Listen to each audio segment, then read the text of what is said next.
الحمد للہ وکفا والصلاۃ والسلام علی عبادہ الذین اصطفیٰ خصوصاً علی افضلہم وخاتم النبیین محمد الامین وعلی آلہ واصحابہ اجمعین۔ اعوذ باللہ من الشیطان الرجیم، بسم اللہ الرحمن الرحیم۔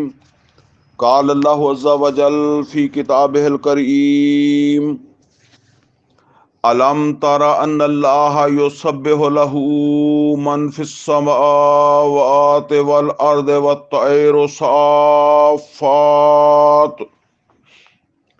کل قد علم صلاتہ وتسبیحہ واللہ علیم بما یفعلون۔ وَلِلَّهِ مُلْكُ السَّمَاوَاتِ وَالْأَرْضِ وَإِلَى اللَّهِ الْمَصِيرُ۔ أَلَمْ تَرَ أَنَّ اللَّهَ يُزْجِي سَحَابًا ثُمَّ يُؤَلِّفُ بَيْنَهُ ثُمَّ يَجْعَلُهُ رُكَامًا فَتَرَى الْوَدْقَ يَخْرُجُ مِنْ خِلَالِهِ وَيُنَزِّلُ مِنَ السَّمَاءِ مِن جِبَالٍ فِيهَا مِن بَرَدٍ فَيُصِيبُ بِهِ مَن يَشَاءُ وَيَصْرِفُهُ عَن مَّن يَشَاءُ يَكَادُ سَنَا بَرْقِهِ يَذْهَبُ بِالْأَبْصَارِ يُقَلِّبُ اللَّهُ اللَّيْلَ وَالنَّهَارَ ان فی ذلک لعبرۃ لأولی الابصار۔ واللہ خلق کل دابۃ من ماء فمنہم من یمشی علی بطنہ ومنہم من یمشی علی رجلین ومنہم من یمشی علی اربع یخلق اللہ ما یشاء ان اللہ علی کل شیء قدیر۔ لقد انزلنا آیات مبینات واللہ یہدی من یشاء الی صراط مستقیم۔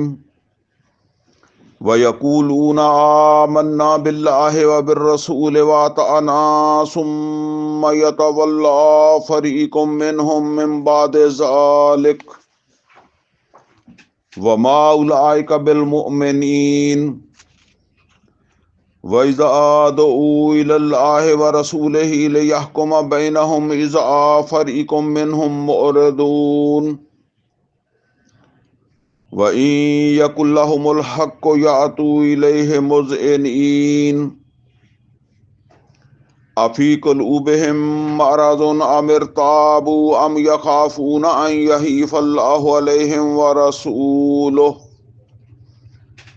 بَلْ أُولَٰئِكَ هُمُ الظَّالِمُونَ۔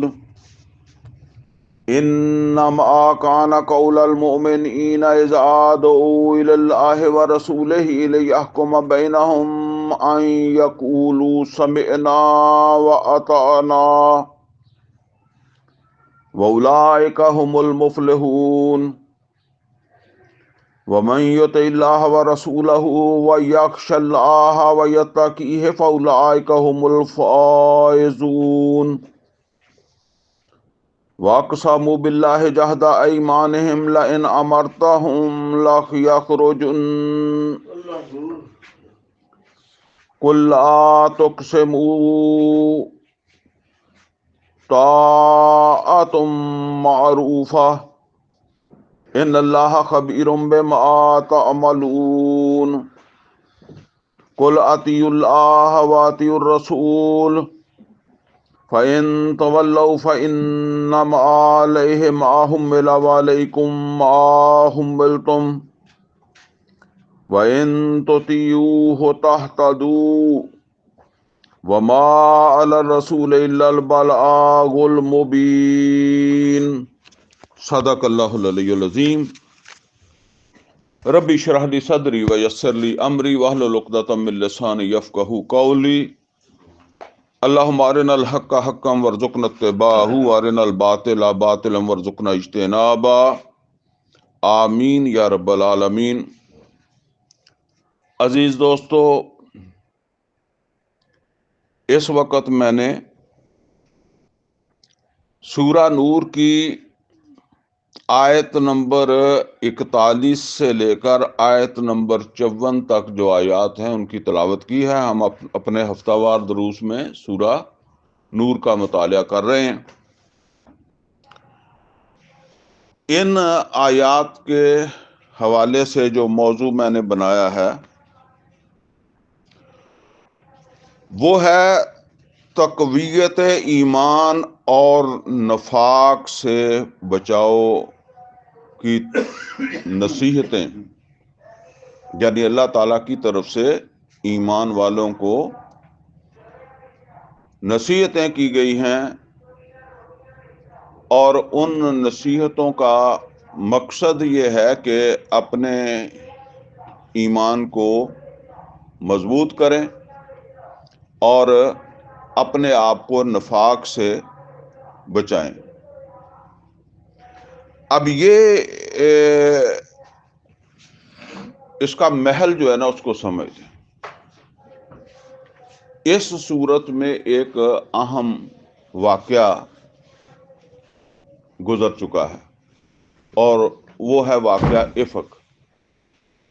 اور وہ واقعہ کیا تھا کہ سیدہ عائشہ صدیقہ رضی اللہ تعالی عنہا کے اوپر ایک بہتان لگایا گیا تھا۔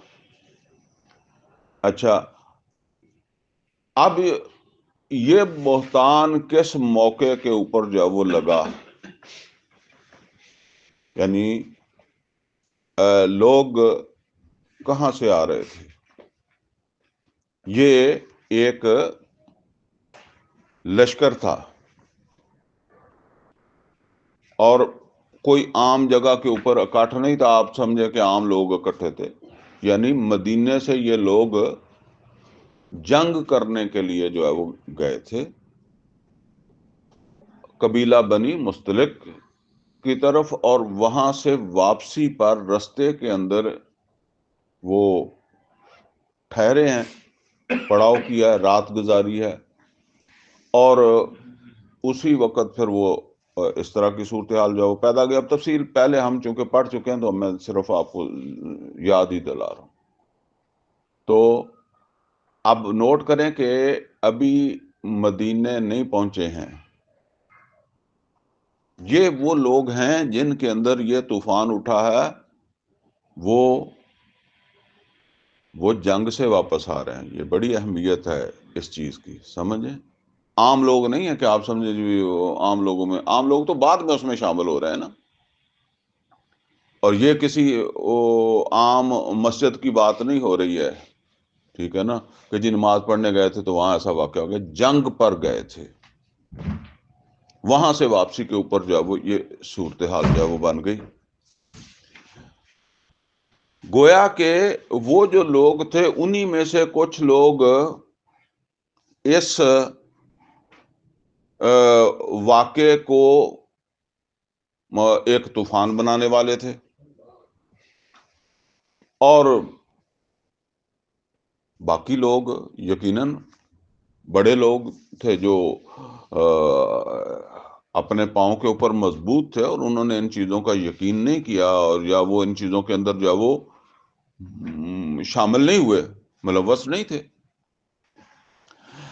البتہ ایک بات سامنے آ گئی، وہ بات کیا ہے کہ ایمان والوں کے اندر صادق الایمان بھی ہیں،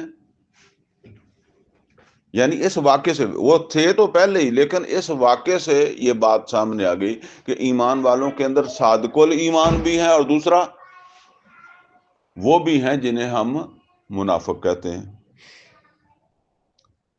اور پھر نوٹ کر لیں، یہ عام منافق نہیں ہیں، یہ جنگ پہ جانے والے اور وہاں سے آ رہے ہیں نا، وہ بھی ہیں جو یہ طوفان اٹھانے والے ہیں۔ اور یہ طوفان جو ہے نا یہ اتنا زوردار ہے، جو میں کہا کرتا ہوں کہ پراپوگنڈا آج بھی بہت کام کرتا ہے، جھوٹ کو سچ بنا کر دیکھتا ہے، بڑے بڑے لوگ جو ہے وہ اس کو سچ ماننے لگ جاتے ہیں۔ پراپوگنڈا چیز ہی ایسا پراپوگنڈا کہ صادق الایمان میں سے بھی بعض لوگ وقتی طور پر ذوف کا شکار ہوئے اور انہوں نے ان کی بات جو تھی اسی کو آگے بڑھایا، یعنی منافقین کی جو بات تھی اسی کو جو ہے وہ آگے بڑھایا۔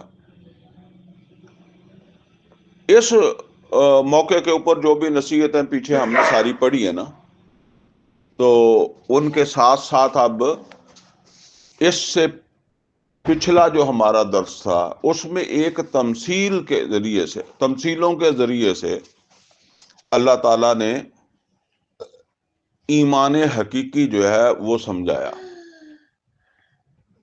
ان کی ایک تصویر پیش کی۔ پھر جو نفاق میں مبتلا ہو جائیں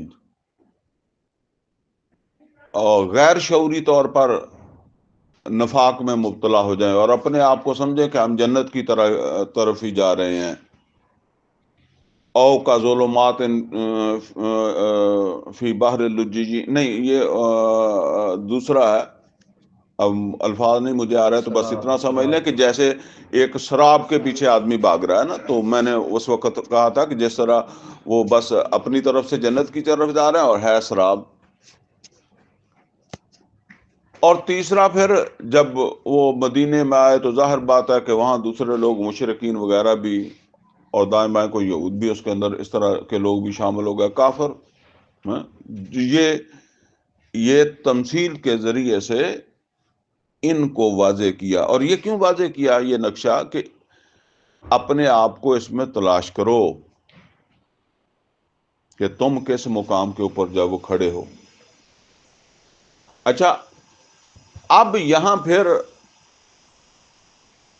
جو ہے نا وہ ایک بات آ رہی ہے اسی سے متعلق، وہ کیا ہے؟ وہ یہ ہے کہ اگر تم محسوس کرتے ہو کہ تمہارے اندر کوئی ضعف آ گیا ہے یا ضعف آ جاتا ہے، تو اپنے ایمان کو مضبوط کرو۔ تو اپنے ایمان کو مضبوط کیسے کیا جائے؟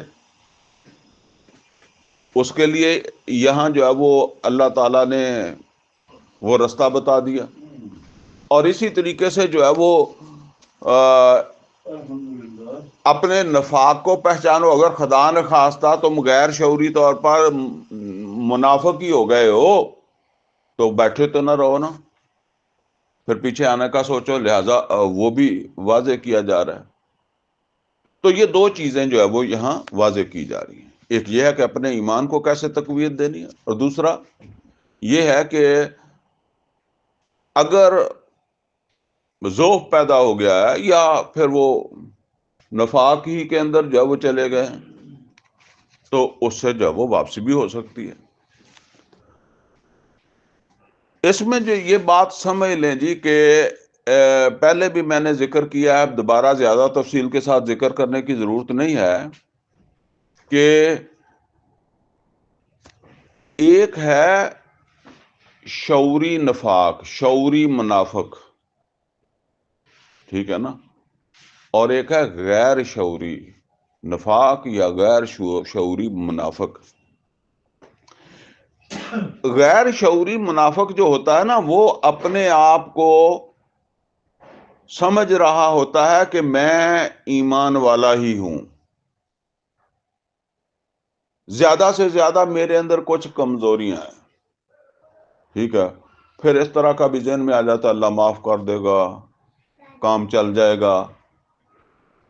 یہ مضمون قرآن کریم میں صرف اس مقام پر ہی نہیں واضح کیا گیا، اور بھی کہا گیا دوسرے رکوع میں سورہ بقرہ کے، وَمِنَ النَّاسِ مَن يَقُولُ آمَنَّا بِاللَّهِ وَبِالْيَوْمِ الْآخِرِ وَمَا هُمْ بِمُؤْمِنِينَ، کہتے ہیں کہ ہم ایمان رکھتے ہیں اللہ پر، آخرت۔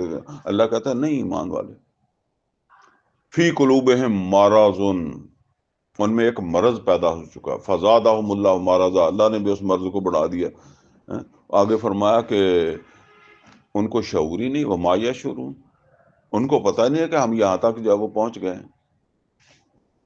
تو یہ جو ہے نا وہ یہ کیفیت ہوتی ہے. اور یہ خطرناک کس لیے ہے کہ یہ اس آدمی کو اس کی فکر ہونی چاہیے جو اپنے آپ کو سمجھتا ہے کہ میں ایمان والا ہی ہوں. کمزوریاں ہیں ہمارے اندر، ایمان والے ہم ہیں، جنت میں ہم پہنچ جائیں گے. اور خدا نخواستہ غیر شعوری طور پر وہ نفاق میں داخل ہو گیا ہو. میں نے شاید پہلے بھی تذکرہ کیا ہو، یہ بات سمجھ لیں کہ ایک ہے ایمان حقیقی. اب ایمان کے اندر پہلے تو کیا ہوتا ہے جب اس میں کوئی کمی آتی ہے تو ایک ضعف، جسے کہتے ہیں نا ضعف ایمان، ایمان کی کمزوری. اب یہ ضعف ایمان اور اس سے نیچے جا کر ہے نفاق یا منافقت. ان دونوں کی ہمسائیگی ہے، ضعف ایمان اور نفاق کی ہمسائیگی ہے. جس طرح وہ ہم کہتے ہیں نا کہ بھئی دو کسان ہیں، دو کاشتکار ہیں نا، تو ان کا رقبہ ساتھ ساتھ ہے. تو کبھی آپ نے دیکھا سب نے گندم کاشت کی ہو تو کوئی آپ کو پتہ لگتا ہے کہ بھئی یہاں کس کا رقبہ شروع ہوا اور کس کا ختم ہو گیا؟ اس کے درمیان میں ایک خط ہوتا ہے، خط کہہ لیں، دیوار تو نہیں کہہ سکتے، لیکن وہ ایک بننا جسے کہتے ہیں، ٹھیک ہے نا؟ اردو میں پتہ نہیں کیا کہتے ہیں، لیکن بننا کہہ لیں، پنجابی والے تو سمجھتے ہیں، وٹ بننا، ٹھیک ہے نا؟ وہ ایک ہے. اب آپ اپنے اس کھیت کے اندر ہے نا وٹ کے ساتھ ساتھ، تو کسی وقت آپ وٹ کے اگلی طرف بھی چلے جائیں گے، بننے کے اگلی طرف بھی چلیں گے، خط ادھر بھی چلے جائیں گے، ٹھیک ہے نا؟ آگے وہ شروع ہو گیا. بس اتنی سی بات جو ہے وہ سمجھ لیں کہ وہ ضعف اگر توبہ نہیں کرتا، پیچھے نہیں ہٹتا، اصلاح نہیں کرتا، تو پھر وہ اس کا یہ امکان ہے کہ وہ چلتے چلتے آگے کدھر چلا جائے گا؟ وہ نفاق میں چلا جائے گا. اور نفاق میں چلا جائے گا، اسے شعور بھی نہیں ہوگا. منافق ہو جائے گا، اسے شعور بھی نہیں ہوگا. وہ ما یشعرون. اور سمجھتا کیا رہے گا کہ جی مسلمان ہی ہوں، ایمان والا ہی ہوں، بس کچھ کمزوریاں ہیں.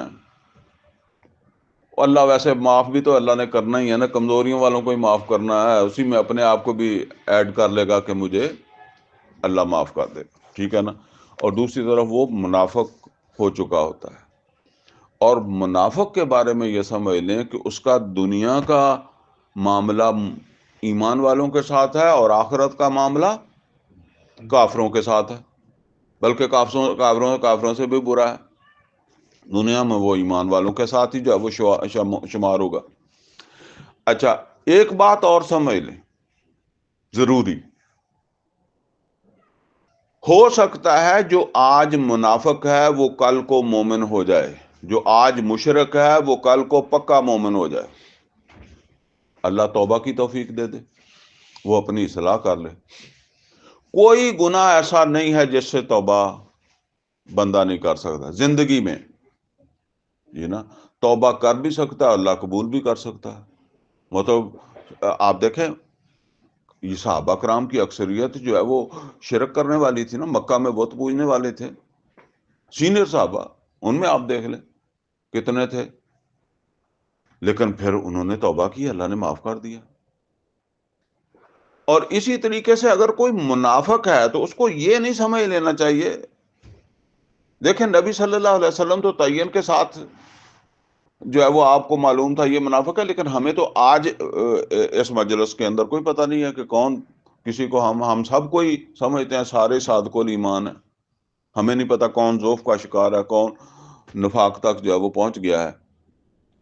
اور کسی کو اس طریقے سے کہنا بھی نہیں چاہیے. چلیں آپ خوش، اور جسے کہتے ہیں کہ کیا کہتے ہیں اچھا گمان رکھنا، خوش گمانی میں جو ہے وہ آپ کہیں کہ سب پکے ایمان والے ہیں، لیکن ضعف اور خاص طور پر نفاق یا منافقت کا تو کسی کو نہیں کہنا چاہیے، ٹھیک ہے، کیونکہ وہ ہمیں پتہ بھی نہیں ہے.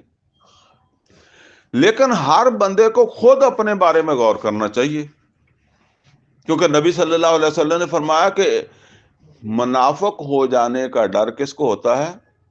ایمان والے کو. وہ جو ہو ہی گیا ہے پھر اس کو ڈر کہاں رہے گا؟ ایمان والے کو ڈر ہوتا ہے کہیں میں وہ بننا کراس تو نہیں کر گیا، وما یا شرون، اور پتہ نہ لگا ہو.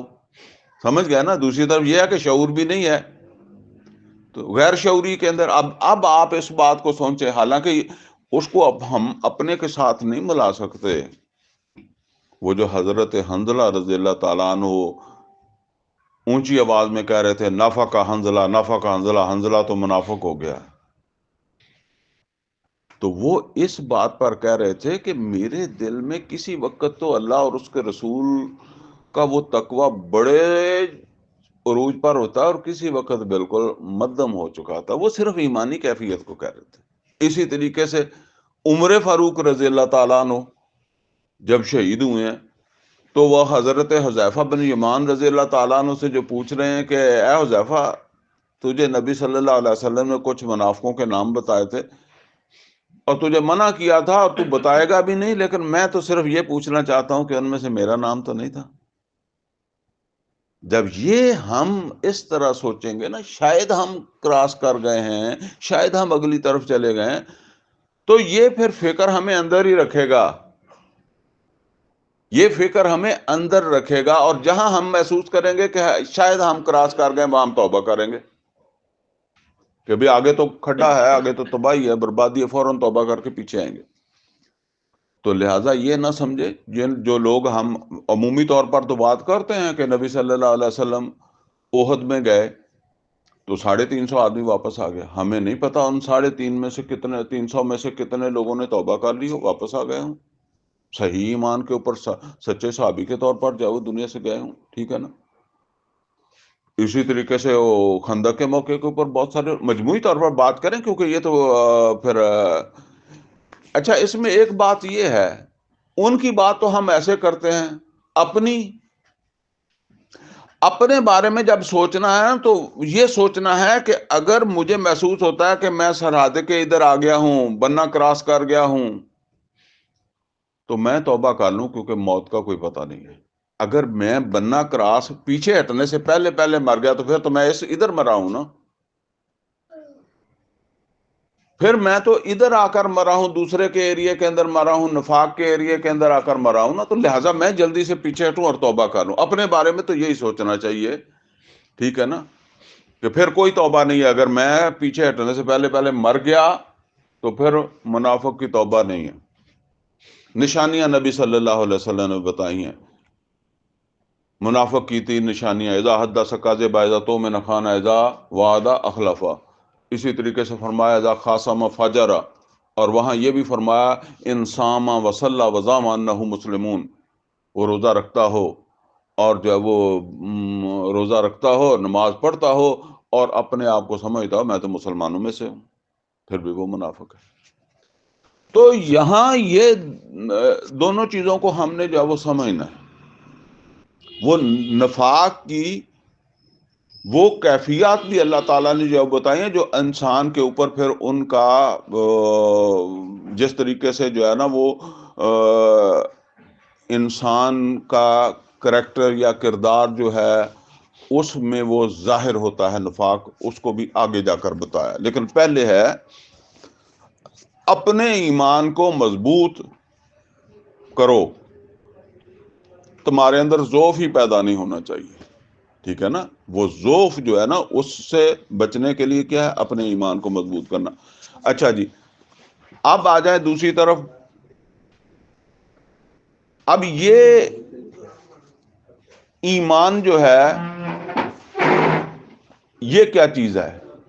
ایمان اصل کے اندر جو ہے وہ اللہ تعالیٰ کی پہچان کا نام ہے، اللہ تعالیٰ کی معرفت کا نام ہے. جیسے ہم کہتے ہیں نا کہ فلاں آدمی کا مجھے تعارف حاصل ہو گیا، تو اسی طرح سمجھ لیں کہ اللہ تعالیٰ کا تعارف، اللہ تعالیٰ کی معرفت، اللہ تعالیٰ کی پہچان. اب یہ جو اللہ تعالیٰ کی معرفت ہے، اللہ کی پہچان ہے، اللہ کا تعارف ہے، یہ 2 طرح سے جو ہے وہ حاصل ہو سکتا ہے. ایک تو یوں سمجھ لیں کہ اللہ تعالیٰ کی ذات کے حوالے سے اور ایک اللہ تعالیٰ کی صفات کے حوالے سے۔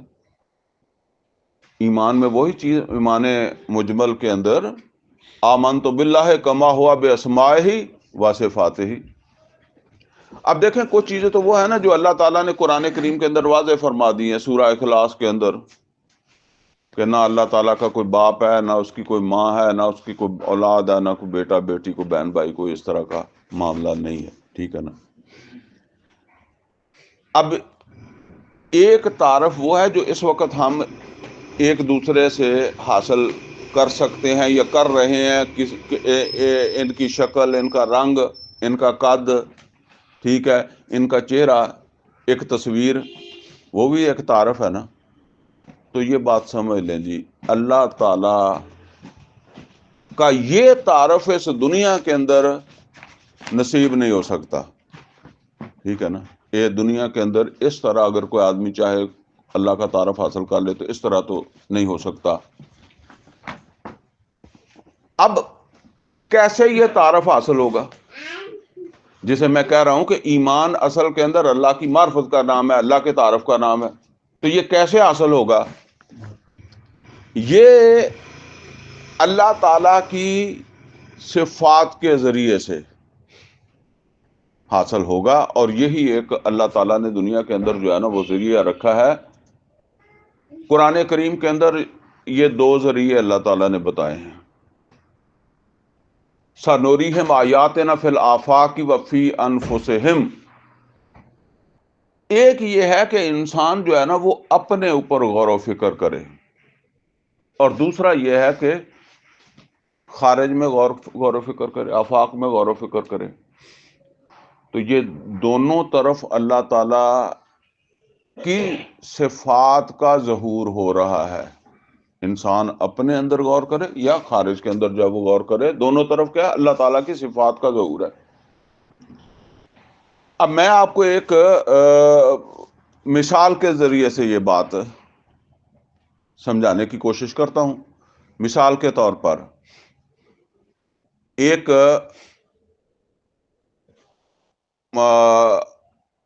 سکھر کے اندر ایک پل بنا ہوا ہے نا، جسے کہتے ہیں کہ عجوبہ ہے، پتہ نہیں عجوبہ ہے یا نہیں ہے، چلے میرے ذہن میں ہے کہ وہ عجوبہ ہی ہے، کینچی پل کہتے ہیں، کینچی پل کہتے ہیں یا جو بھی کہتے ہیں۔ تو مطلب یہ ہے کہ آج بھی وہ ایک شاہکار ہے۔ ویسے تو احرام مصر اور بہت ساری چیزیں نا، لیکن آپ اپنے یہاں کی دیکھ لیں، وہ ایک شاہکار ہے۔ انسانی دماغ یا انسان کی جو صلاحیتیں ہیں ان کا اس وقت کے حساب سے سمجھ لیں کہ ایک بہت بڑا عروج ہے، تو وہ انسان ہی جس نے بنایا نا۔ تو میں آپ سے یہ کہتا ہوں، اب تو وہ مر گیا ہوگا، آپ سمجھیں اس وقت تو وہ ظاہر بات ہے کہ زندہ تھا، جو بھی کوئی انجینئر ہوگا یا ہوں گے پاکستان میں ہی ہوگا نا۔ تو ایک تو یہ ہے کہ میں آپ سے یہ کہوں کہ فلاں جو آدمی ہے جس نے وہ مطلب ڈیزائن کیا، میں آپ سے تعارف کرواتا ہوں کہ اس کی اتنی علم ہے، یہ انجینئر ہے اور یہ بڑے کارنامے، بڑی صلاحیتوں کا مالک ہے، اور وہ یہ ہے، مطلب اس کی طرف میں انگلی کر کے آپ کو بتا دوں تو اب آپ کو تعارف مل گیا نا۔ اچھا، ایک یہ ہے کہ میں آپ کو یہاں سے اٹھا کر لے جاؤں اس پل پر جس کو میں عجوبہ کہہ رہا ہوں، جسے انسان کی وہ عقل جو ہے اس کا عروج کہہ لیں، اس کا کمال کہہ لیں، میں وہاں لے جاتا ہوں آپ کو۔ اب آپ سے کہتا ہوں کہ بھائی ذرا یہ غور و فکر کرو، دیکھو اس چیز کو۔ اچھا، یہاں بھی ایک سمجھ لیں، اگر تو آپ کا ذہن ٹیکنیکل ہے، آپ انجینئر ہیں، تو پھر تو آپ اس کو صحیح سمجھ سکیں گے۔ اگر آپ کا وہ دیسی دماغ ہے میرے جیسا ہی، تو پھر تو آپ کے لیے کیا ہے کہ یہ گارڈر وغیرہ جو ہے وہ جوڑے ہوئے ہیں، یہ کیا ہے، ٹھیک ہے نا۔ اگر آپ اس کو ہم یہ مکان بناتے ہیں نا، تو مکان تو ہر کوئی بنا لیتا ہے، دیواریں کھڑی کر کے اوپر چھتیں ڈال لو. پھر کیوں جاتے ہیں وہ نقشہ نویس کے پاس کہ کوئی اچھا انجینئر قسم کا جو ہے نا وہ اس کا دماغ اس کو بنائے گا. ٹھیک ہے نا. تو اسی طریقے سے سمجھ لیں کہ اب آپ کا ذہن جو ہے نا وہ ٹیکنیکل ہے، آپ انجینئر ہیں. اب جب آپ گئے تو اب آپ کو یہ پتا چلا ہے کہ یہ کتنا بڑا کام ہے. اب آپ اس سے متاثر ہوں گے. ٹھیک ہے نا. اب یہ آپ کے دل کے احساسات ہیں، یار وہ بندہ کیا ہے جس نے اتنا بڑا کام کر دیا ہے. اب یہ سمجھ لیں جی کہ یہ دنیا کے اندر جو کچھ ہمیں نظر آتا ہے، میں خارج کی بات کرتا ہوں کیونکہ یہاں خارج کی مثالیں اللہ نے دی ہیں، آفاق کی مثالیں دی ہیں. تو جب انسان جو ہے وہ دیکھتا ہے تو یہ سب کچھ کیا ہے جو ہمیں نظر آتا ہے؟ یہ سب کچھ اللہ تعالیٰ کی کاراگری ہے. وہ پل کاراگری ہے، کاریگر تو وہ انگریز ہے. ٹھیک ہے نا. وہ انجینئر ہے، کاریگر. آپ نے کاریگر کو نہیں دیکھا، کاراگری کو دیکھ کر کاریگر کا ایک تعارف آپ کو حاصل ہوا ہے. اس کی شکل کا تو نہیں پتا لگا، اس کے رنگ کا نہیں پتا لگا، اس کے قد کا نہیں پتا لگا. ٹھیک ہے. لیکن ایک تعارف آپ کو جب وہ حاصل ہوا ہے اس کے کام کے ذریعے سے. یہ کائنات کے اندر جدھر بھی انسان جائے گا تو اللہ کا کام نظر آئے گا. ٹھیک ہے. اس کام کے ذریعے سے اللہ تعالیٰ کی معرفت حاصل کرنا. جیسے ہم عام طور پر کہہ دیتے ہیں کہ کام خود بولتا ہے، ہنر خود بولتا ہے کہ یہ کسی ہنرمند کا کام ہے. اگر ہنر ہے تو وہ ہنر ہی بتا دے گا اس کی صلاحیتوں کو، اس کی اہلیت کو، اس کے بڑا یا چھوٹا ہونے کے حوالے سے تعارف جو ہے وہ دے دے گا. یہ تعارف ہے جو اللہ تعالیٰ فرما رہا ہے کہ اس طرح اللہ کو پہچانو. باقی رہ کی بات کوئی آدمی ضد کرے کہ جی نہیں اللہ کو ہی دیکھنا ہے تو پھر یہاں تو نہیں دیکھ سکتا. فرمایا الم تر ان اللہ یسبح لہ من فی السماوات والارض. تم دیکھتے نہیں ہو کہ اللہ کی ہی تسبیح کرتے ہیں وہ سب کچھ جو آسمانوں کے اندر ہے، زمین کے اندر ہے. یعنی 1400 سال پہلے کا انسان جو ہے وہ اس کے لیے تو اتنا علم نہیں تھا نا. تو زمین کے نیچے، پاؤں کے نیچے زمین ہے، اوپر آسمان ہے، باقی سارا کچھ اس میں آ گیا. تو فرمایا کہ تم دیکھتے نہیں ہو کہ ہر چیز جو ہے وہ اللہ تعالیٰ کی تسبیح کر رہی ہے. اچھا یہ تسبیح کیا ہے؟ یہ تسبیح ہے اللہ تعالیٰ کی خوبیوں کا اعتراف، اور اللہ تعالیٰ کے اندر کوئی یا اللہ تعالیٰ کی ذات میں کوئی کمزوری ہے، کوئی ضعف ہے، اس کا انکار. فرمایا کہ اسی کو تسبیح کہتے ہیں نا. اور یہ تسبیح اصل کے اندر ہے کون سی؟ مطلب یہ انسانوں والی بات تو نہیں ہو رہی. دیکھیں ہم اپنی زبان سے کرتے ہیں نا سبحان اللہ، تو اللہ تو کہتا ہے کہ یہ سب کچھ کر رہا ہے، ہر چیز کر رہی ہے. اب اس کے اندر تو جو ہے وہ آپ یوں سمجھ لیں کہ بے جان جاندار ہر چیز آ گئی ہے نا، ہر چیز تسبیح کر رہی ہے. یہ سورہ بنی اسرائیل کے اندر فرمایا ام من شیء الا یسبح بحمدہ ولکن لا تفقہون تسبیحہم. اللہ کہتا ہے تمہیں سمجھ نہیں آتی، ہر چیز تسبیح کرتی ہے. تو ایک تو تسبیح ہے نا جسے ہم کہتے ہیں قولی تسبیح. میں نے کہا سبحان اللہ، یہ قولی تسبیح ہے. ایک ہے حالی تسبیح، وہ جو میں نے آپ کو مثال دی کہ جب آپ گئے، ایک انجینئر صاحب کو لے کر میں گیا وہاں، وہ پل دکھایا، وہ عجوبہ اس کو دیکھ کر اب اس کے دل کے اندر جو اس بنانے والے کا، ڈیزائن کرنے والے کا علم، مرتبہ، صلاحیت، قدرت، یہ جو اس کے اوپر اس کے دل کے اوپر جو ظاہر ہوئی ہے، ٹھیک ہے، یا دل کے اندر اس کے جو ہے وہ پیدا ہوئی ہے، یہ تسبیح ہے، تسبیح ہے حالی، حال کو دیکھ کر.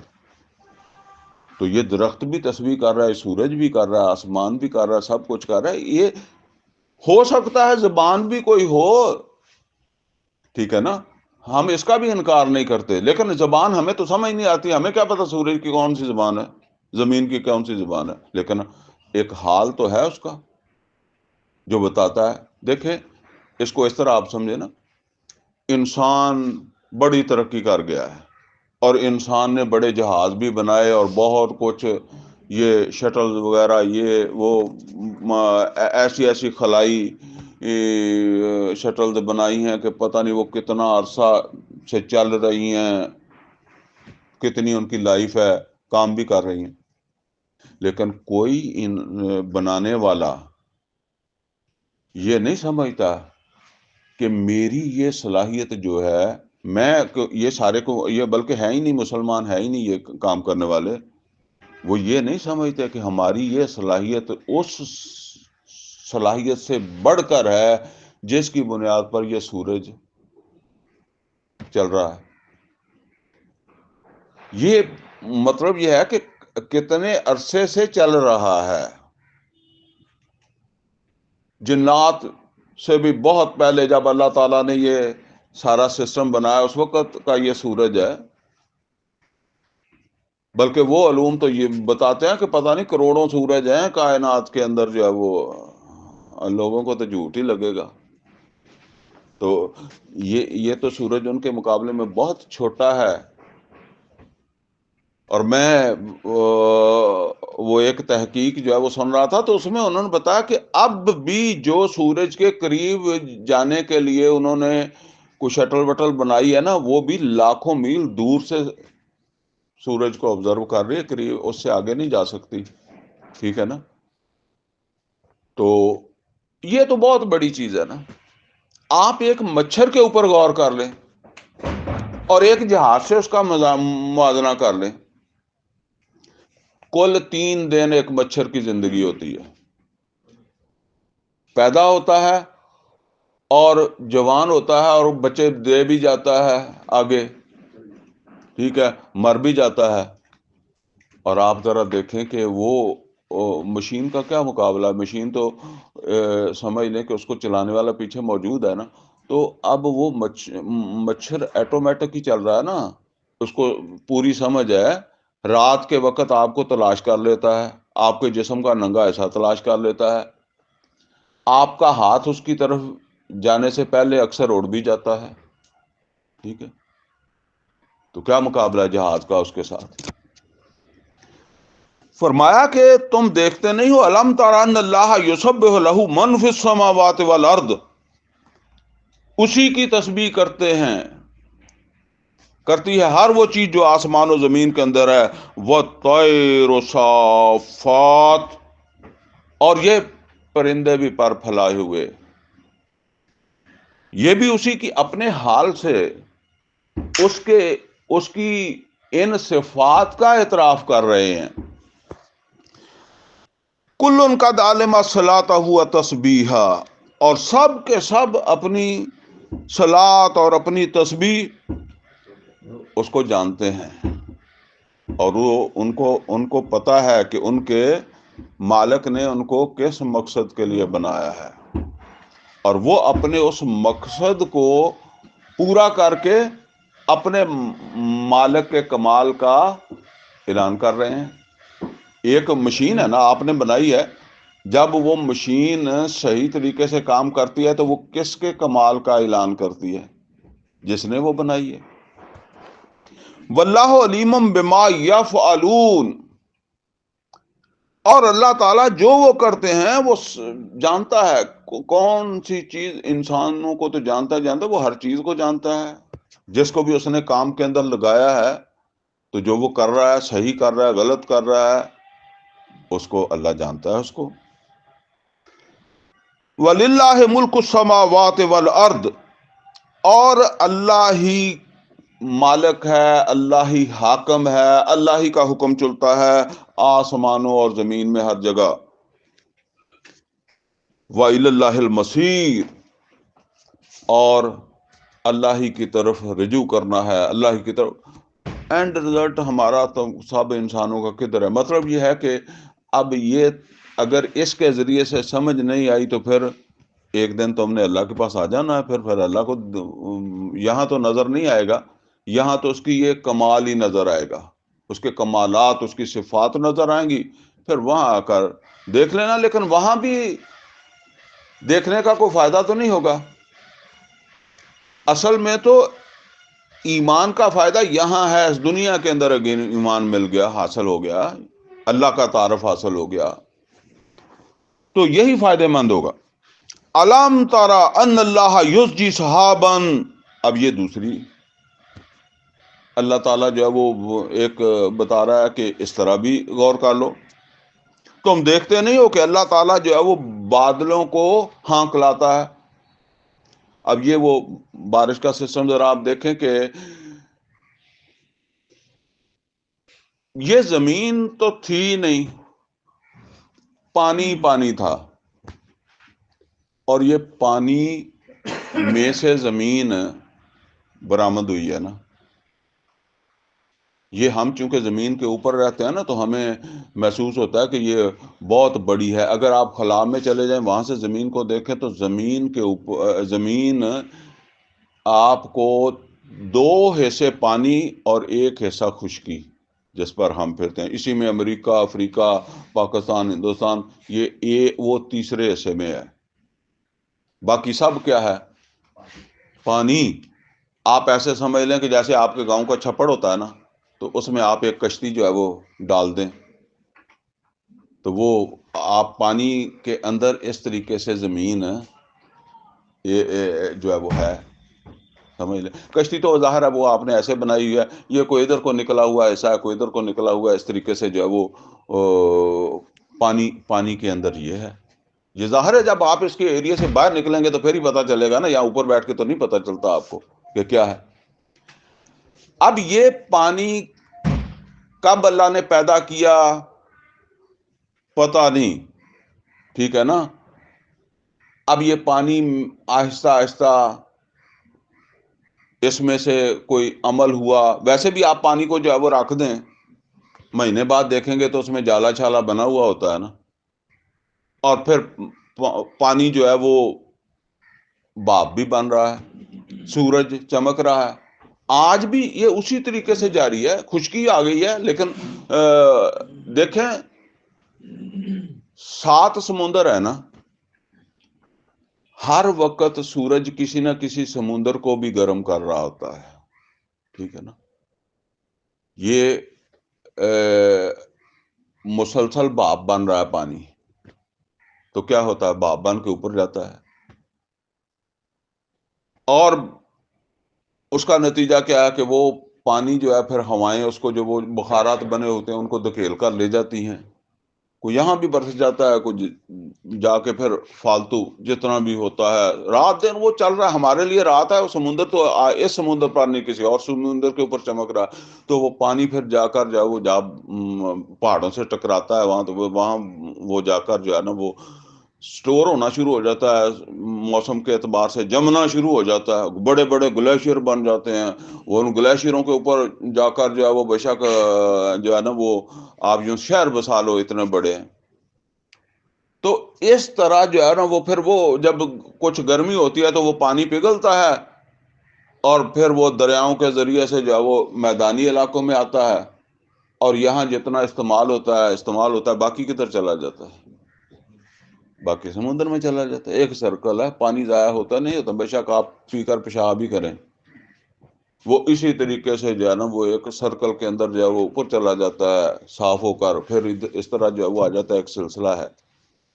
اللہ تعالیٰ فرما رہا ہے کہ الم ترى ان اللہ یسجی سحابا، تم دیکھتے نہیں کہ اللہ تعالیٰ کس طریقے سے جو ہے وہ بادلوں کو جو ہے وہ ہانک لاتا ہے، ثم یؤلف بینہ، پھر ان کو آپس کے اندر جو ہے وہ ملا دیتا ہے، بخارات ایک دوسرے کے ساتھ جڑنا شروع ہو جاتے ہیں. ثم یجعلہ رکاما، پھر تہوں کے اوپر تہ، کوئی ادھر سے آئے کوئی ادھر سے آئے، اوپر نیچے. فَتَرَى الْوَدْقَ يَخْرُجُ مِنْ خِلَالِهِ، اور پھر تم دیکھتے ہو کہ اسی میں سے بارش برسنے لگ جاتی ہے. وَيُنَزِّلُ مِنَ السَّمَاءِ مِنْ جِبَالٍ فِيهَا مِنْ بَرَدٍ، اور پھر وہ آسمان کی طرف سے ان آسمانی پہاڑوں میں سے اولے بھی نازل کر دیتا ہے. یعنی اصل میں دیکھیں، یہ ہمارا پہاڑ کا یہ تصور ہے نا. آپ نے کبھی دیکھا ہے کہ جب آپ ایک طرف کھڑے ہو کر اپنے دور فاصلے سے پہاڑ کو دیکھتے ہیں تو وہ آپ کو کیسے نظر آتے ہیں؟ ایسے نظر آتے ہیں نا. تو جب دور بادلوں کو دیکھیں تو وہ کیسے نظر آتے ہیں؟ وہ بھی ایسے ہی نظر آتے ہیں. تو جب آپ چلتے چلتے چلتے چلتے پہاڑ کی چوٹی پر چلے جائیں، ماؤنٹ ایورسٹ پر چلے جائیں، نانگا پربت پر چلے جائیں، تو کیسے لگتا ہے؟ وہاں آپ کو ایسا نہیں لگتا. وہاں آپ کو میدان لگے گا، وہاں آپ کو یہ بھی محسوس نہیں ہوگا. وہ تو پھر آپ کو میٹر بتا دیتے ہیں کہ آپ اتنی اونچائی پر آ گئے، ورنہ آپ کو نہیں لگے گا کہ میں اونچائی پر آ گیا ہوں، کیونکہ وہ آپ گئے اس طریقے سے نا، آہستہ آہستہ آہستہ آہستہ گئے ہیں نا، تو محسوس ہی نہیں ہوا. جس طرح آپ مینار پاکستان پر یکدم چڑھ جائیں اوپر تو وہ تو آپ کو محسوس ہوتا ہے میں اتنا اونچا آ گیا. وہاں نہیں آپ کو پتہ چلتا کہ آپ اتنے اونچے چلے گئے. اور وہاں آپ کو وہ اس طرح پہاڑ نظر بھی نہیں آتے جس طرح آپ کو وہاں وہ دور کھڑے ہوئے نظر آتے تھے. اسی طرح جب آپ دور سے پہاڑوں کو، بادلوں کو دیکھتے ہیں تو آپ کو اسی طرح نظر آتا ہے. جب بالکل اوپر چھا جاتے ہیں تو پھر آپ کو نظر نہیں آتے. تو اب یہ آسمانی پہاڑ جب یہ تمہارے سر کے اوپر آتے ہیں تو یہ بارش بھی برساتے ہیں، اور انہی میں سے پھر اولے بھی جو ہے وہ برسنا شروع ہو جاتے ہیں. فَيُصِيبُ بِهِ مَن يَشَاءُ، تو جس پر چاہتا ہے وہ برسا بھی دیتا ہے، اولے برسا دیتا ہے، بارش بھی برسا دیتا ہے. وَيَصْرِفُهُ عَن مَّن يَشَاءُ، اور پھیر دیتا ہے، بچا دیتا ہے جس کو چاہتا ہے. آپ کہتے ہیں جی ہمارے شہر کے جی اس طرف اولے پڑے ہیں، بارش ہوئی ہے، دوسرے طرف والے کہتے ہیں یہاں تو کچھ بھی نہیں تھا.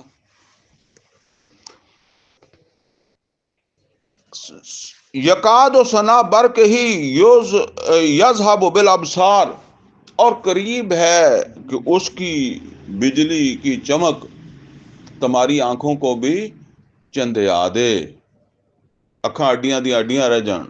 ٹھیک ہے، مطلب یہ ہے. اب دیکھیں پرانے زمانے میں وہ پہاڑوں کی مثال ہے. دیکھیں پرانے زمانے میں آگ لوگ کیسے جلاتے تھے؟ پتھر سے پتھر ٹکرا کر. ٹھیک ہے نا، اس سے آگ جلاتے تھے. تو جب بادل سے بادل ٹکراتے ہیں اوپر پھر بھی آگ پیدا ہوتی ہے. وہی آگ ہے جو آپ کہتے ہیں آسمانی بجلی آ گئی.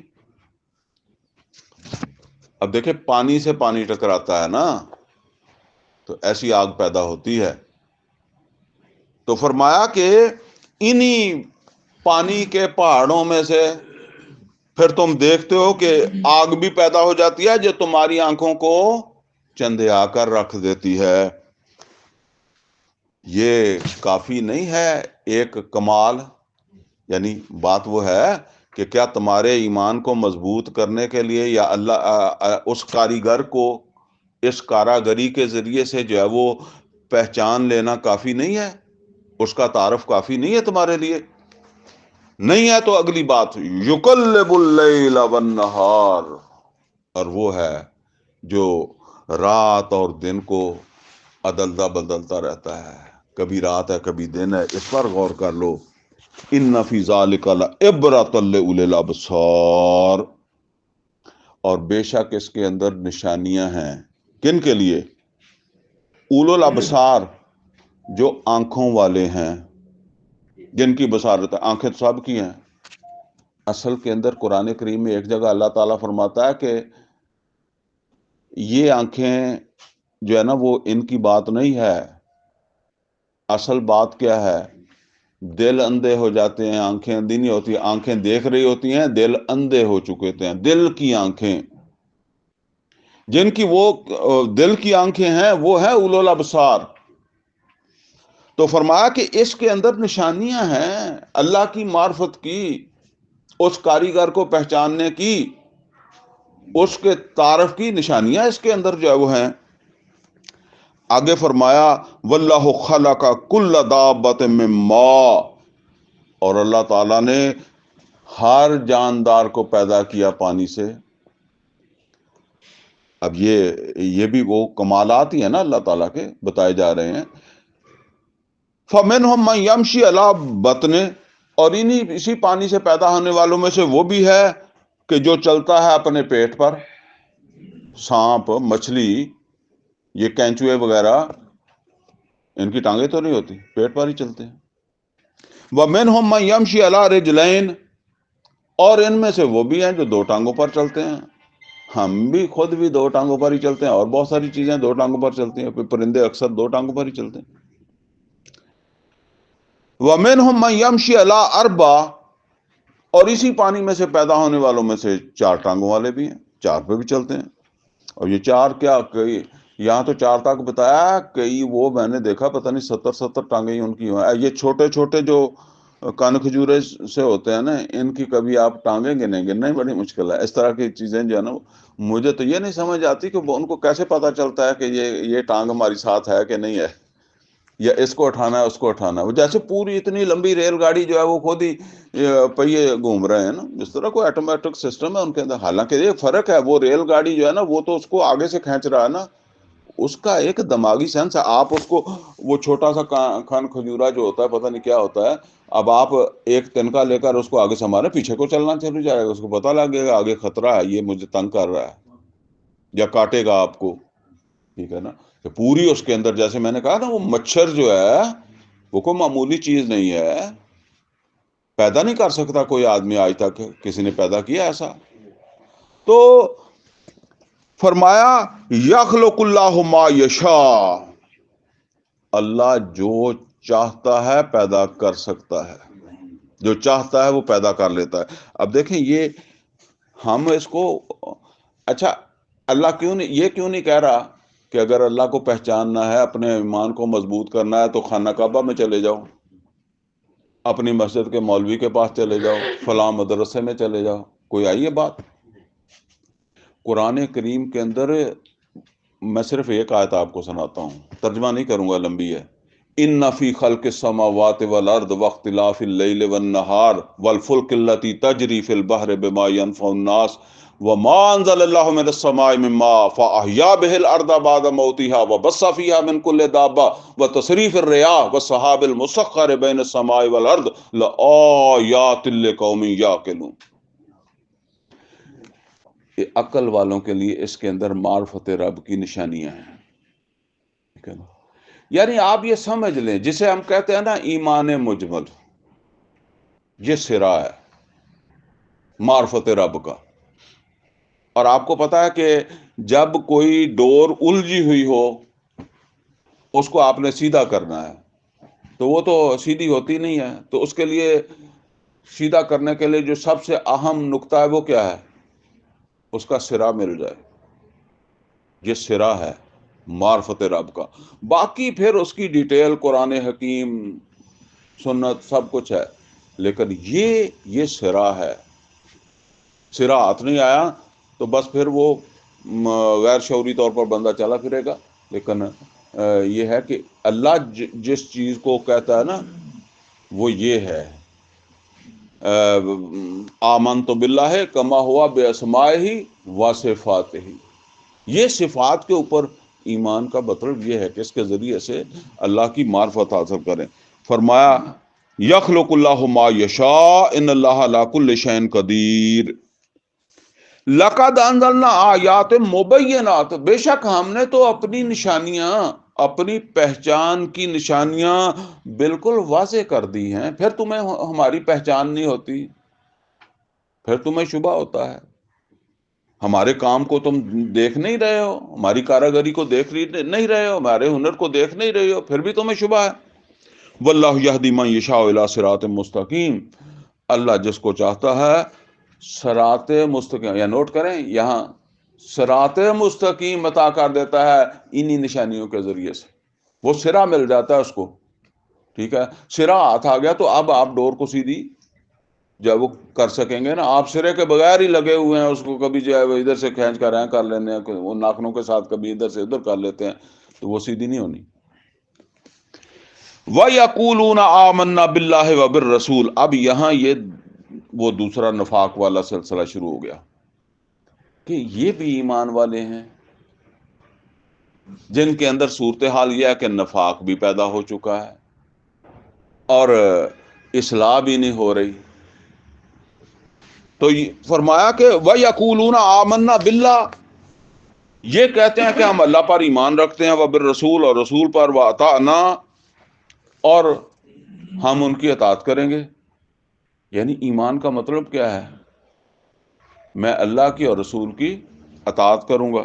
فرمایا ثُمَّ يَتَوَلَّىٰ فَرِيقٌ مِّنْهُم مِّن بَعْدِ ذَلِكَ, پھر ان میں سے ایک فریق وہ بھی ہے, ان میں سے کوئی وہ لوگ بھی ہیں کہ جو اطاعت سے منہ موڑ لیتے ہیں. اب ذرا نوٹ کریں, جب حلال نہیں کھایا تو اطاعت کیا کہ نہیں کی ہے؟ جھوٹ بولا ہے تو اطاعت کیا کہ نہیں کی ہے؟ نماز نہیں پڑھی تو اطاعت کیا کہ نہیں کی ہے؟ زکوٰۃ نہیں دی تو اطاعت کیا نہیں کی؟ ٹھیک ہے نا. اس لیے کہ یہ سمجھ لیں اطاعت کیا چیز ہے. اطاعت ہے خوشی خوشی اللہ کی اور اس کے رسول کی فرما برداری کرنا. جب ایمان پیدا ہو گیا پھر تو خوشی سے ہی کرے گا, کیونکہ وہ ایمان تو پیدا نہیں ہوا, کوئی سرا ہی نہیں لبا. تو بس اسی طریقے سے جو ہے وہ پھر اس کا ظہور کہاں ہو رہا ہے؟ وہ اطاعت کے اندر نقص آ گیا نا. اگر کر بھی رہا ہے کوئی تو وہ اس میں خوشی نہیں ہے. اب آپ دیکھیں جو لوگ جنگ پر گئے تھے نبی صلی اللہ علیہ وسلم کے ساتھ, وہ کیوں اس نفاق میں مبتلا تھے؟ عائشہ صدیقہ رضی اللہ تعالیٰ عنہا کے اوپر جو الزام لگا ہے, یہ سمجھ لیں, ہم سمجھ لیں جی اسی طرح نماز پڑھ دے, تسی نماز پڑھ دے تو جنگ دے وچ گئے اسی. عبداللہ ابن ابی, وہ ایک موقع تو تھا, ٹھیک ہے, وہ احد سے واپس آ گیا تھا, لیکن وہ تو تبوک بھی گیا تھا, اور اس موقع غزوہ بنی مستلق میں بھی موجود تھا. تو لہٰذا یہ صرف یہ کافی نہیں ہے کہ آپ سے یہ سمجھیں کہ نماز پڑھ لیتے ہیں, نماز تو وہ بھی پڑھتے ہی تھے نا. تو کبھی وہ وقت آ جائے تو پھر پتہ چلے گا. اب مطلب یہ ہے کہ نفاق موجود ہے اور جنگ کے لیے بھی جا رہے ہیں, توڑ گئے ہیں, تبوک گئے ہیں, اور غزوہ بنی مستلق کے اندر جو ہے وہ گئے ہیں, واپس آ رہے ہیں. تو اصل کے اندر جو ہے وہ اب یہ دیکھیں کئی ساری چیزیں ایسی ہوتی ہیں کہ جو ایک ماحول ہے, اور اس ماحول کے اندر بعض اوقات ہمیں کوئی کام کرنے کو دل نہیں کرتا, لیکن ماحول کے دباؤ سے ہمیں وہ کرنا پڑ جاتا ہے, معاشرے کے دباؤ سے کرنا پڑ جاتا ہے. وہ کئی دفعہ ایسا ہوتا ہے کہ ہمارے جو بعض لوگ ہیں نا, وہ یہ مردے کی رسمیں کرتے ہیں اور بعض نہیں کرتے. مطلب وہ کوئی کل کردہ تھے, کوئی نہیں کرتا.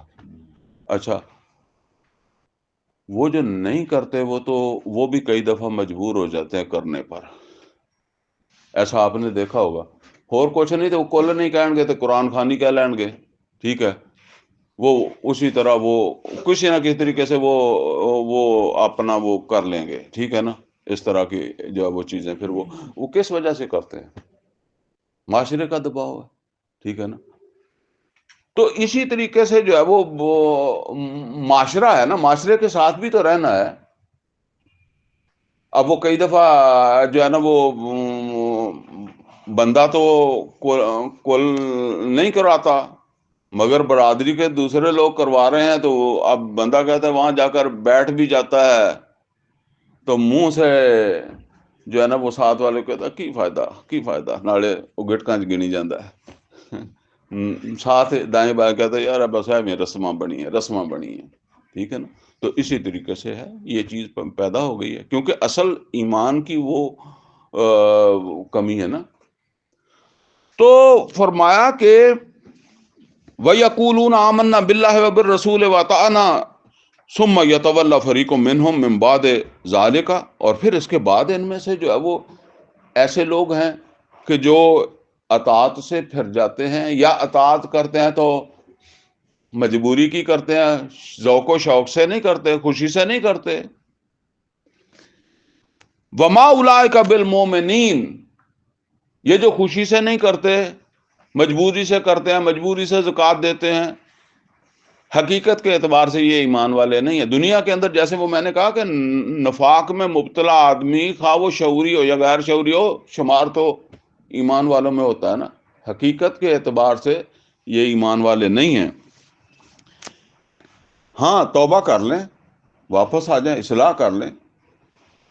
وَإِذَا دُعُوا إِلَى اللَّهِ وَرَسُولِهِ، اور جس وقت ان کو بلایا جاتا ہے اللہ اور اس کے رسول کی طرف، لِيَحْكُمَ بَيْنَهُمْ، کہ وہ فیصلہ کر دیں ان کے درمیان، اِذَا فَرِيقٌ مِّنْهُمْ مُعْرِضُونَ، تو ان میں سے ایسے لوگ بھی ہیں جن کو اللہ اور اس کے رسول کا فیصلہ نہیں چاہیے. اب یہاں ایک بات تو یہ سمجھ لیں کہ مدینے کے اندر جو ہے نا وہ دو طرح کی عدالتیں تھیں، ایک یہود کی اور ایک مسلمانوں کی عدالتیں. اور اگر کوئی مسئلہ ہوتا تھا نا جس میں دو فریق ہوتے تھے، کوئی مشرک ہے، کوئی یہودی ہے، دوسرا مسلمان کا، تو وہاں آپشن ہوتا تھا کہ کس عدالت میں چلے جائیں، یہودیوں کی عدالت میں چلے جائیں یا مسلمانوں کی عدالت میں، نبی صلی اللہ علیہ وسلم کی عدالت میں جائیں، کیونکہ آپشن موجود ہے وہ میثاق مدینہ کے مطابق. تو اب اگر تو یہ محسوس ہوتا ہے کہ محمد رسول اللہ صلی اللہ علیہ وسلم یا اسلامی ریاست کی جو یا اسلامی عدالت جو ہے اس سے میرے حق میں فیصلہ نہیں ہوگا، تو پھر کیا ترجیح دے گا؟ مسلمان ہو کر بھی اگر اس میں یہ روگ ہے تو وہ کہے گا اس عدالت میں چلتے ہیں. اور ان کے اندر بھی ایسے منافق ہوتے تھے کہ اگر ان کو یہ محسوس ہوتا تھا کہ ہمیں یہاں اپنی عدالت سے، یہودی کی عدالت سے حق نہیں ملے گا، وہ کہتے تھے محمد رسول اللہ صلی اللہ علیہ وسلم کے پاس چلتے ہیں. یہ ایسے سورہ نساء کے اندر تفصیل سے بات ہے. فرمایا یہ نفاق ہی ہے. اور کیا ہے؟ آج بھی چلیں، یہ تو میں نے، آپ کہیں گے اب تو عدالت ہے ہی نہیں. عدالتیں تو اب بھی ہیں. مطلب یہ ہے کہ فیصلے تو ہیں نا. ہم اپنے روزمرہ کے اعمال کے اندر جو ہے وہ کبھی آپ دیکھیں، جو آدمی ملاوٹ کرنے والا ہے، دودھ میں پانی ڈالنے والا ہے، رشوت کرنے والا ہے، آپ اس کے پاس جا کر اس کو حدیث سنائیں، اس کو بتائیں من غشا فلیس منا، اس کو بڑی ناگواری ہوگی. حالانکہ اس کو یہ حدیث پہلے بھی آتی ہے، اس کو یہ ناگواری لگے گی کہ یہ آقا یہاں کدھر لے آیا اللہ اور اس کے رسول کو. ایک واقعہ میں ایک آدمی کا بتاتا ہوں. وہ کہتا ہے جی ہمارے گھر میں لڑکیاں ناچ رہی تھی، شادی کا موقع تھا نا، وہ لوگوں کے ناچتی ہیں مسلمانوں کے بھی، تو وہ ناچ رہی تھی. تو ظاہر ہے شادی میں غیر محرم بھی آئے ہوتے ہیں، چلے ان کے اپنے ہی ہوں گے، اپنے بھی سارے محرم نہیں ہوتے نا، کچھ چچا تایا کے بچے ہوں گے. وہ کہتا میں نے کہا کہ یہ شریعت کے خلاف ہے. تو کہتا جی وہاں وہ 3-4 بزرگ بیٹھے تھے، انہوں نے کہا کہ یار تو کی ہر جگہ تے اللہ اور رسول لے آنا، یعنی یہ شادی کا فنکشن تو تھے اللہ رسول کھینچی پھرتا. تو یہ ہم بھی ایسا ہی کریں گے. اگر ہمارا کاروبار حرام کا ہے نا، تو وہاں جو اگر آ کر کہے، ہم زبان سے نہ کہیں، دل سے تو کہیں گے یار ایک ادھر ادھر منہ چاک کے آ گیا، اس نے کہا آ کر ہمیں جو ہے وہ یہ پتا ہمیں پہلے بھی ہے کہ یہ اللہ رسول نے تم کو فیصلہ تو اور ہے کچھ. اللہ کا رسول تو نہیں کہتا جھوٹ بول کے کماؤ، ملاوٹ کر کے کماؤ، کم تول کے کماؤ، کسی کے اوپر ظلم کرو، بہن بیٹی کا حصہ رکھو. تو فرمایا اذا فریق منہم معرضون، تو ان میں سے یعنی کہتے ہیں کہ ہم ایمان والے ہیں، اللہ رسول کی بات مانیں گے، تو مان نہیں رہے. یہی تو نفاق ہے. وَإِن يَكُن لَّهُمُ الْحَقُّ، اور اگر حق ان کی طرف جاتا ہو، یعنی اللہ اور اس کے رسول کی بات ماننے پہ ان کو فائدہ پہنچتا ہو، یَأْتُوا إِلَیْهِ مُذْعِنِینَ، تو بڑے فرما برداروں کی طرف آ جائیں گے۔ بعض لوگ سود پہ قرضہ لے لیتے ہیں اور سود پھر بڑھتا جاتا ہے، پھر دے نہیں ہوتا، تو پھر مولویوں کو ڈھونڈتے ہیں، جی دیکھیں جی وہ میں نے پیسے لیے تھے، وہ پیسے تو میں نے دے دیے ہیں، وہ لیکن سود ابھی بھی باقی ہے، سود حرام ہے، یہ پوری قوم خراب ہے۔ تو اب وہ وہاں سے یہ لینا چاہتا ہے کہ سود حرام ہے، درست نہیں ہے، پھر جا کر وہ جو ہے نا اس کو بھی سناتا ہے کہ یہ، حالانکہ اسے لیتے وقت ہی پتا تھا، ٹھیک ہے نا۔ تو اصل میں اس میں اسے فائدہ ہے، اس واز اس تبلیغ کا فائدہ اس کو ہے۔ وہ سود جو خور ہے نا، جس نے پیسہ دیا ہے، اگر اس کو یہ آیت سمجھ آ جائے تو فائدہ کس کو ہوتا ہے؟ فائدہ اس کو ہوتا ہے، اس کا سود جو اس نے ادا کرنا وہ معاف ہوتا ہے نا۔ افی قلوبہم مرض، کیا ان کے دلوں کے اندر کوئی بیماری پیدا ہوگی؟ وہاں سورہ بقرہ کے دوسرے رکوع میں بھی آتا ہے فی قلوبہم مرض فزادہم اللہ مرضا، امر تابو، یا کسی شک کے اندر مبتلا ہے، انہیں قرآن پر کوئی شک ہے، اللہ پر شک ہے، ایمان ان کا جو ہے وہ ٹھوس نہیں ہے۔ ام یخافون ان یحیف اللہ علیہم ورسولہ، یا انہیں ڈر ہے کہ اللہ اور اس کے رسول ان پر ظلم کریں گے، ان کا حق ماریں گے، ان کو نقصان ہوگا اللہ رسول کی بات مان کے۔ بل اولئک هم الظالمون، فرمایا نہیں، اللہ ظالم نہیں ہے، اللہ کسی کا حق نہیں مارتا، رسول نہیں کسی کا حق مارتا، یہی ظالم ہے۔ انما کان قول المؤمنین اذا دعوا الی اللہ ورسولہ، بے شک ایمان والوں کی بات تو یہ ہوتی ہے کہ جب انہیں بلایا جائے اللہ اور اس کے رسول کی طرف، لیحکم بینہم، کہ وہ فیصلہ کریں ان کے درمیان، ان یقولوا سمعنا واطعنا، وہ کہتا ہے کہ اچھا ہم اللہ اور اس کے رسول کی بات سنیں گے تو ہم اس کو سنیں گے بھی اور اطاعت بھی کریں گے۔ یعنی کوئی غلط کام کر رہا ہے، آپ اسے کہتے ہیں جی اللہ نے تو منع کیا ہے، تو اگر آپ کو کوئی شبہ ہے تو چلے آئیں، میں آپ کی تسلی کرا دیتا ہوں، یا قرآن کھول لیتے ہیں، تو وہ کیا کہتا ہے کہ ہاں ٹھیک ہے مجھ سے غلطی ہو گئی، یا مجھے نہیں پتا تھا، آپ نے بتایا، یا مجھے سمجھا دیں، ہم اللہ اور رسول کی بات سے تو باغی نہیں ہے نا، ہم مانیں گے اللہ اور اس کے رسول کی بات۔ وَأُولَٰئِکَ هُمُ الْمُفْلِحُونَ، یہی فلاح پائیں گے، باقی نہ سمجھیں کہ ہم بھی فلاح پائیں گے، فلاح یہی پائیں گے۔ وَمَن يُطِعِ اللَّهَ وَرَسُولَهُ، اور جس نے بھی اللہ اور اس کے رسول کی اطاعت کی، خوشی خوشی بات مانی، وَيَخْشَ اللَّهَ، اور ڈرتا رہا اللہ سے، وَيَتَّقِي، اور بچتا رہا اللہ کی رسول کی نافرمانی سے، فَأُولَٰئِکَ هُمُ الْفَائِزُونَ، اور مراد یہی پائیں گے، ہاری ساری نہیں۔ ہر کوئی سمجھتا ہے، فرمایا نہیں یہی۔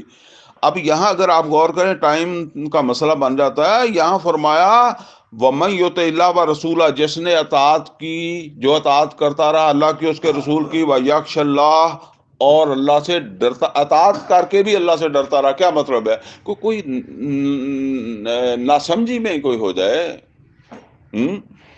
وَيَتَّقِي، اور شعوری طور پر بچتا رہا کہ میں کہیں وہ بننا پار نہ کر جاؤں، اس خط سے آگے نہ نکل جاؤں، فَأُولَٰئِکَ هُمُ الْفَائِزُونَ، تو یہی مراد پائیں گے، یہی فلاح پائیں گے، یہی کامیاب ہوں گے۔ وَأَقْسَمُوا بِاللَّهِ جَهْدَ أَيْمَانِهِمْ، اور یہ قسمیں کھا کھا کر یقین دلانے کی کوشش کرتے ہیں، لَئِنْ أَمَرْتَهُمْ لَيَخْرُجُنَّ، کہ اگر آپ حکم دیں گے تو وہ ضرور نکل جائیں گے۔ اب ایمان کی تو یہ شرط ہوتی تھی کہ ایمان لائے ہو تو اللہ اور اس کی رسول، بعد میں نہیں جی وقت آئے گا تو پھر ہم اللہ کو گواہ بنا کر کہتے ہیں کہ آپ جیسے کہیں گے ہم ویسے کریں گے۔ فرمایا قُلْ لَا تُقْسِمُوا، ان سے کہہ دیا کریں کہ نہیں قسمیں نہ کھاؤ، یا کسی موقع کے اوپر کوئی غلطی ہوگی پکڑے گا تو اب انہوں نے کہا نہیں آئندہ ہم مانیں گے، قسمیں کھا رہے ہیں۔ فرمایا قُلْ لَا تُقْسِمُوا، قسمیں نہ کھاؤ، قسمیں کھانے کی ضرورت اس کو ہوتی ہے جس کو یہ شک ہو، اپنے اوپر ہی شک ہو۔ طاعت معروفہ، اطاعت تو معروف چیز ہے، معروف طریقے سے اطاعت کرو، اللہ کا حکم مانو۔ جیسے ہم کہتے ہیں کہ جو کیا ہے وہ تو نظر آ جائے گا نا، تو اتنا زیادہ جو ہے وہ، اب آپ کا ایک بچہ ہے وہ چھوٹا سا کام کرتا ہے، کرنے کے بعد آپ کو کہتا ہے ابا جی میں نے یہ بھی کر دیا، پھر آ کر کہتا ہے جی ابا جی میں نے یہ بھی کر دیا، یہ بھی کر دیا، تو باپ کہتا ہے یار مجھے نہ بتایا کرو، کام کیا ہوا نظر ہی آ جاتا ہے، ٹھیک ہے نا، جو کرنے والا ہے وہ نظر ہی آ جاتا ہے. تو فرمایا لا تقسموا طاعۃ معروفہ ان اللہ خبیر بما تعملون. اللہ خبردار ہے، مجھے نہ بتاؤ، اللہ خبردار ہے. مطلب یہ ہے کہ مجھے محمد اور رسول اللہ صلی اللہ علیہ وسلم کو آ کر بتانے کی ضرورت نہیں ہے، اللہ کو معلوم ہے تم کیا کر رہے ہو. کل اطیعوا اللہ واطیعوا الرسول، اور پھر ان سے کہہ دیں کہ اطاعت کرتے رہو اللہ کی اور اس کے رسول کی. فَإِن تَوَلَّوْا، اگر تم نے اطاعت سے منہ پھیرا، فَإِنَّمَا عَلَيْهِ مَا حُمِّلَ، تو بے شک ان پر ہمارے رسول پر ذمہ داری اتنی ہی ہے جتنی ہم نے ان کے اوپر ڈال دی. جتنا بوجھ ان پر ڈالا ہے ان کا وہ ذمہ داری ان کی ہے. وَعَلَيْكُمْ مَا حُمِّلْتُمْ، اور تمہاری ذمہ داری ہے جو تم پر ڈال دیا گیا. ان کی ذمہ داری پہنچانا ہے تو تمہاری ذمہ داری عمل ہے، یا آگے پہنچانا ہے دوسروں تک. وَإِن تُطِيعُوهُ تَهْتَدُوا، اگر اطاعت کرتے رہو گے تو ہدایت یافتہ ہوگے. وَمَا عَلَى الرَّسُولِ إِلَّا الْبَلَاغُ الْمُبِينُ، اور اگر اطاعت نہیں کرتے تو ہمارے رسول کے ذمے واضح طور پر ابلاغ کر دینے کے علاوہ ذمہ داری ڈالی نہیں ہے. تمہارے حوالے سے تو یہی ذمہ داری ہے کہ تمہارے سامنے واضح طور پر ابلاغ کر دیں، تبلیغ کر دیں، اللہ کا یہ پیغام جو ہے وہ تم میں پہنچا دیں. اور جیسے نبی صلی اللہ علیہ وسلم فرمایا فَلْيُبَلِّغُ الشَّاهِدُ الْغَائِبَ، آخری پہنچا کر فرمایا نا. اسی طرح سورہ مائدہ میں فرمایا یا ایھا الرسول بلغ ما انزل الیک من ربک وان لم تفعل فما بلغت رسالتہ. ان کی ذمہ داری ابلاغ کی ہے، اس قرآن کو پہنچانے کی ہے، اور انہوں نے اپنے عمل کے ذریعے سے الفاظ بھی پہنچا دیے، پورے قرآن کا عمل بھی پہنچا دیا. اب ذمہ داری تمہاری ہے. اللہ تعالیٰ سے دعا ہے کہ اللہ ہمیں یہ ذمہ داری جو ہے وہ ادا کرنے کی توفیق عطا فرمائے. ہمارے ایمان کے اندر جو کمیاں کوتاہیاں کمزوریاں ہیں اللہ تعالیٰ ہمیں وہ دور کرنے کی، اور اپنے آپ کو جو ہے وہ نفاق سے بچانے کی اللہ تعالیٰ جو ہے وہ توفیق عطا فرمائے. اور اس دنیا سے ہم جائیں تو ایمان حقیقی کے ساتھ جب وہ اس دنیا سے جائیں، اور مرتے ہوئے اللہ تعالیٰ ہر ایمان والے کو اشہد اللہ الہ الا اللہ و اشہد ان محمدًا عبدہ و رسولہ ایمان حقیقی کے ساتھ اپنی زبان کے اسے پڑھنے کی اللہ تعالیٰ جو وہ توفیق عطا فرما دے. اقول قولی ھذا واستغفر لی ولکم ولسائر المسلمین والمسلمات.